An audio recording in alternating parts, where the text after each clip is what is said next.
Greetings YouTube and welcome back to another vlog. I hope you're all doing well. I'm not doing too bad myself. So yeah, I shall just get on with the vlog. Not as much stuff to talk about this week. However, while I haven't got much to talk about, a lot has happened.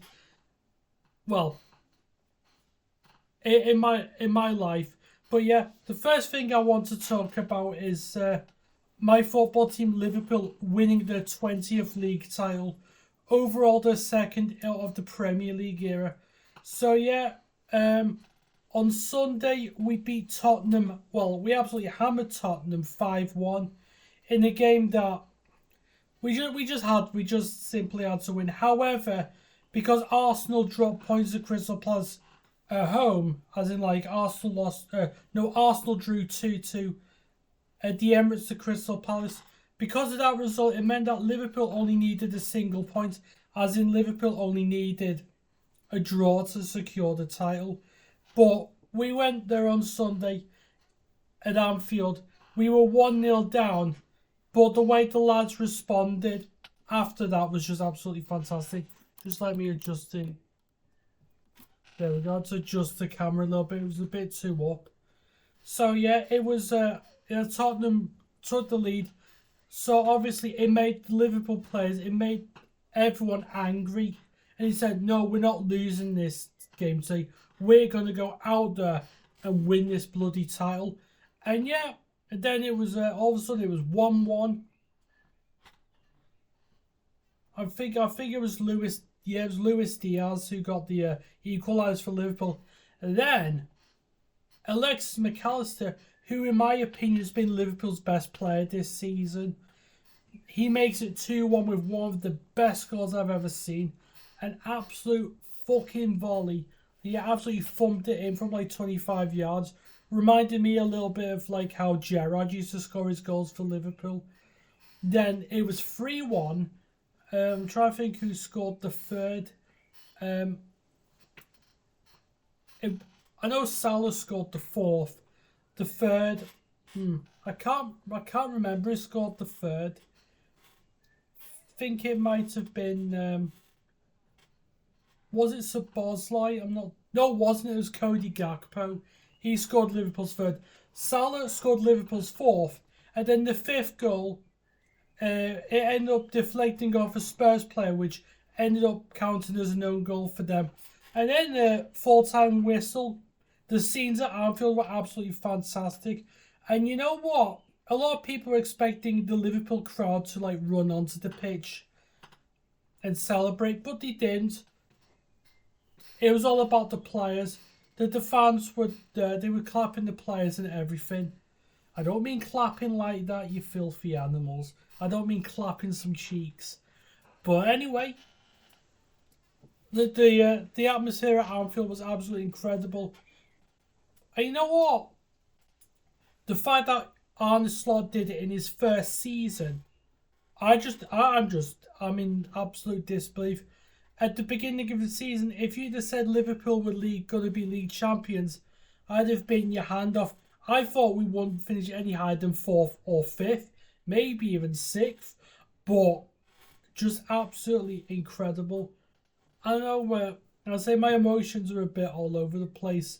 On Sunday, my throat was a bit sore from all the celebrating, but yeah, worth having like the throat lozenges to sort my throat out. And yeah, just a great time. But as I say, yeah, we've equalled Manchester United's record of 20 league titles. As a kid, I was like, I'm like, nah, we're not gonna come close to Man United. But the fact that we've equalled their record of of league titles is absolutely insane. However, a lot of our other football fans, whether it be like, I don't know, it could be anything like Newcastle, West Ham, Arsenal, whatever. Majority of fans have congratulated us. And you know what? When Man City have won it, I've congratulated them. Because, like I say, last season and like the previous 4 seasons for that, they won the league and deservedly. But yeah, it was our time to shine. He was happy.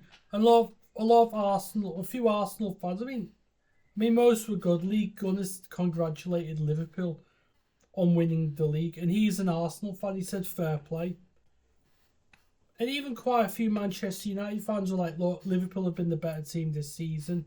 That, and that's high praise, even from like your biggest like rivals, your arch nemesis. The fact that they've congratulated the rivals is just, it just shows you that people do have respect. But obviously, there are those who want to discredit and will use every excuse in the book. And you have like Arsenal fans, not all, I'll say majority of them are fantastic, but you have the few using excuses. Oh, but if we didn't have the injuries, we'd be fucking top of the league and all that lot. But last year, Arsenal had a fully fit squad, and they still didn't win the bloody league. So it doesn't matter what type of team they put out, they're gonna fail. And it's the third season in a row that they're gonna finish second. Well, I think they're gonna finish second anyway. But it's not the first time where Arsenal finished third in a row. They finished third. No. Wait. I have to word that properly. I was just saying it's going to be the third season in a row where Arsenal finish runners up. But as I say, it's not the first time they've done it. They've actually finished third. Fucking hell, can't even speak to. They've actually finished second 3 times in a row previously. Back in the season United won the domestic treble. Arsenal finished second in '99. They finished second in 2000 and in 2001. So they're gonna do something that they've done before, but not for a very long time. And then you have a very, very, very, very small amount of Manchester United fans who are discrediting Liverpool, saying, "Oh, but you've only won two of your 20 titles in the Premier League era, whereas we have won." So I've got to wipe my head. It's really warm today.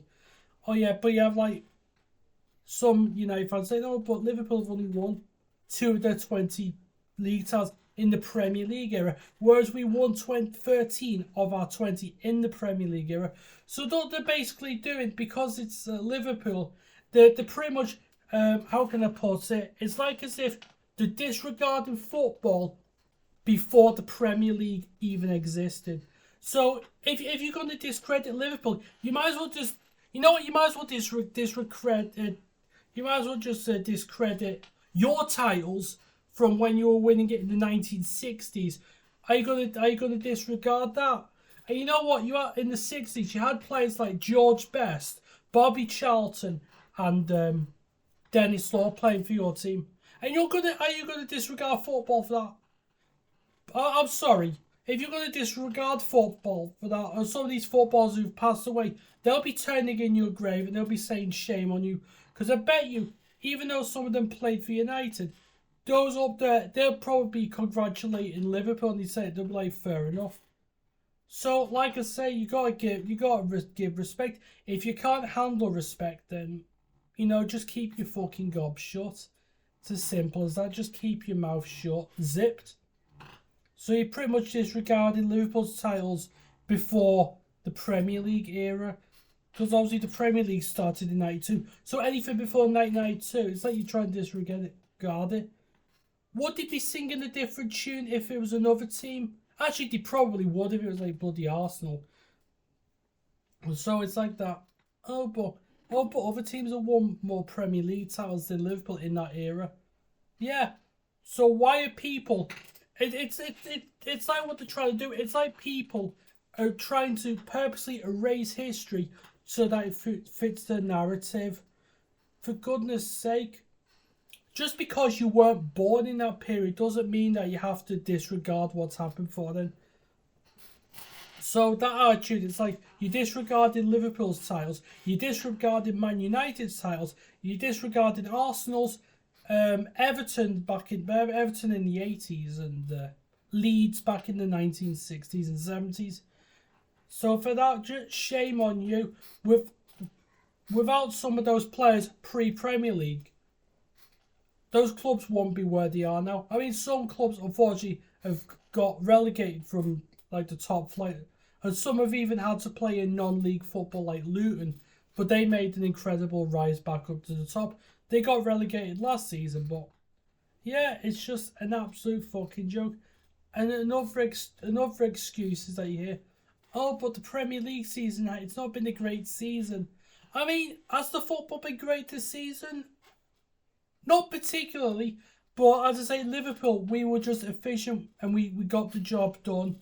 So that's it. And people say it's the worst season because hardly anyone was competing. I mean, true, I get where they're coming from.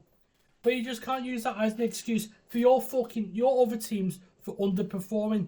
Just step up to the game, and then you get some, like a very small minority of Arsenal fans, blaming the referees for not helping, and for blaming the referees for having decisions going against them. But guess what?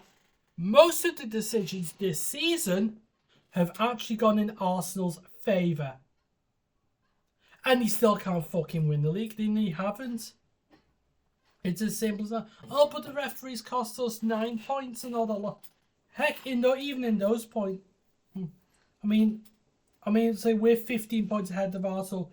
But let's just say if Arsenal didn't have those 9 points robbed, they'd be 6 points behind Liverpool. So, yeah, what's that all about?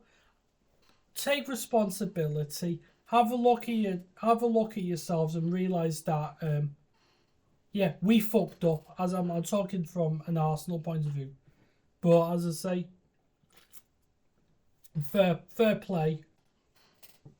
Fair play to the ones who've actually given us credit, because we have to give other teams credit if they have a really good season. You got to, because if you don't give the other team credit or whatever, then you're just bitter and deluded. It's as simple as that. You can't just how can I put it? You can't.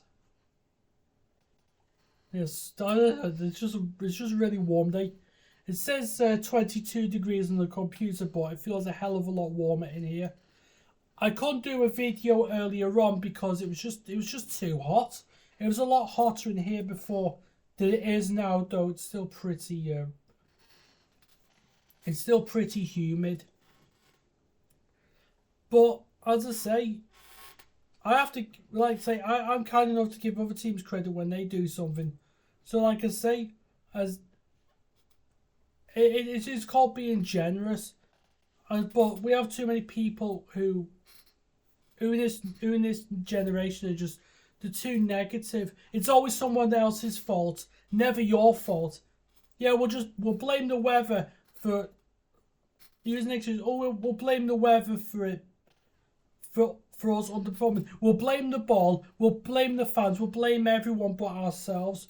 If you're a manager who's like that, just get the fuck out your football club. It's not that difficult, is it? If you're an egotist, just get out. Egotistical managers should never be managers.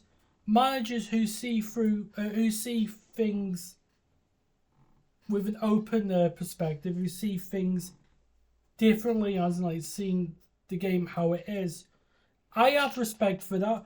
I can't be doing with egotistical managers. Oh, it's everyone else's fault, and then you go on about, oh yeah, oh but we played well against Newcastle, or we played well against Aston Villa.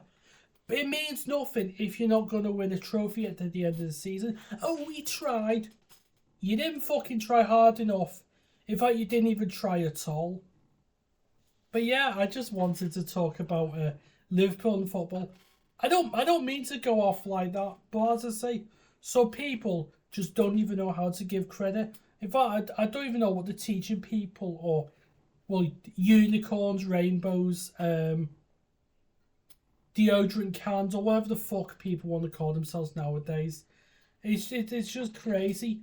I didn't have to deal with this shit when I was in school. However, they were starting to push some of those narratives when I was in year 10 or 11. Well, more so year 11, the year that I left I left school in 2010. They were starting to teach some weird shit back then, and I gotta be honest with you, I was not happy at all. I was not happy with some of the stuff that. Oh, but you gotta treat everyone with respect. The thing is, if people treat me with respect, then obviously I will reciprocate that. You know, I just return the favor.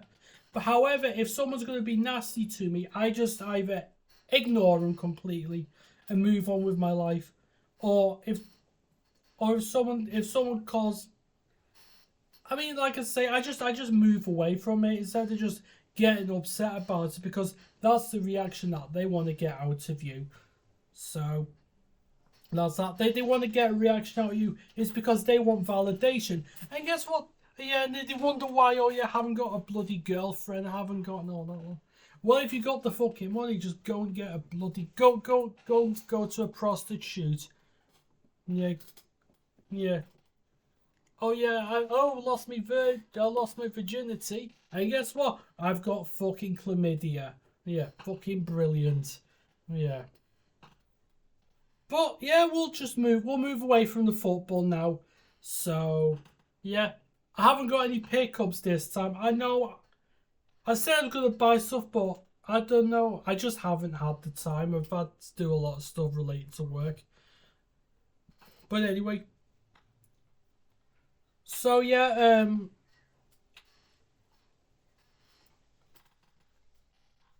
on Monday. No, it was. It was on Tuesday. Yeah, the lead singer from the band at The Alarm, Mike Peters, sadly passed away at the age of 66 after a very long battle with cancer. Yeah, the guy had been fighting the disease for over 30 years. Yeah. But yeah, the Alarm, they were a band that I got introduced to by my uncle and my dad. But yeah, they're one of those bands that formed in Wales. Yeah, I won't exactly. I'm not sure if they were more of a punk band or a new wave, but yeah, they were one of the biggest bands to come from Wales, and obviously their most popular hit was probably 68 Guns, which is a classic, and the Rain in the Summertime. Obviously they did other songs, but those were the two main ones that the Alarm was mostly known for. But yeah, the music, I'll say, in some ways it reminds me of like listening to like The Clash. So yeah, I like that sort of style of music. But yeah, I know on my community feed, which now will like they now just changed the name to Post. I know I paid I paid my respects on there. So if you want to have a look on there, you can do. Even if if you've never heard the song before, I think you should give it a listen. The song that I put on there was "Rain in the Summertime" from 1987. So yeah, give it a listen. I think you may enjoy it if you're into that sort of music. But yeah, absolutely fantastic band. And yeah, as I say, my uncle's seen them, God knows how many times. Yeah, because he used to always perform at like the was it the Theatre Cymru or whatever is that place in Landudno. They always used to do some of the tours there.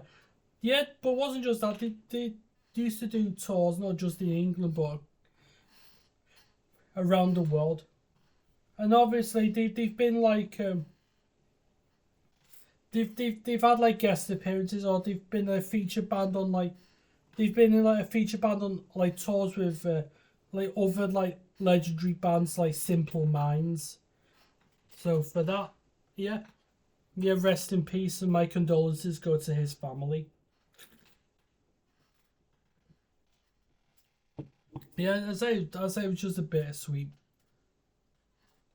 week. I mean, well, last couple of days for me anyway. So yeah. So yeah.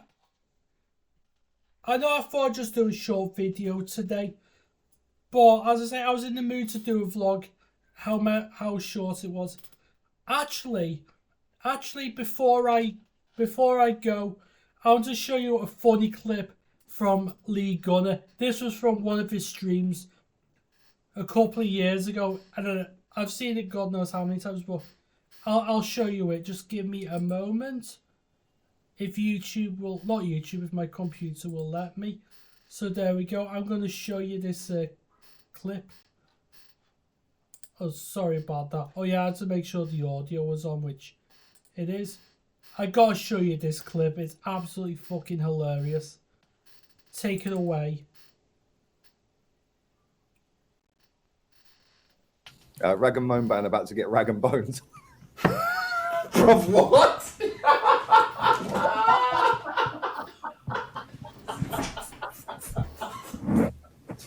Oh, mate, that's the funniest comment. No, what the fuck, man?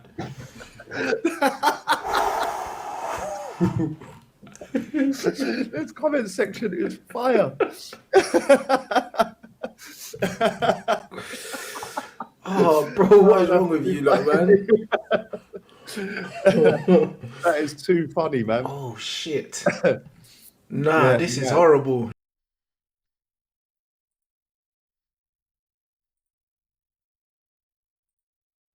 How about that? So what did you think of that clip? I've seen this one God knows how many times. And no matter how many times I've seen it, it just gets funnier and funnier. So yeah. I thought I'd just do a quick video today. I wanted to do something. But as I say, hopefully the next time I do one of these vlogs, I expect pickups. I really mean it this time. I really do. But yeah, I hope everyone is having a good day. Enjoying the sun. That's if you enjoy this or weather. I like it sunny, but I'm not a fan of it when it's like this hot. It's dead sticky and everything. Some people like it nice and sticky. That's what she said. But anyway, I think I will call it an end here. So I hope you all have a great day, and I will see you all very soon. Take care.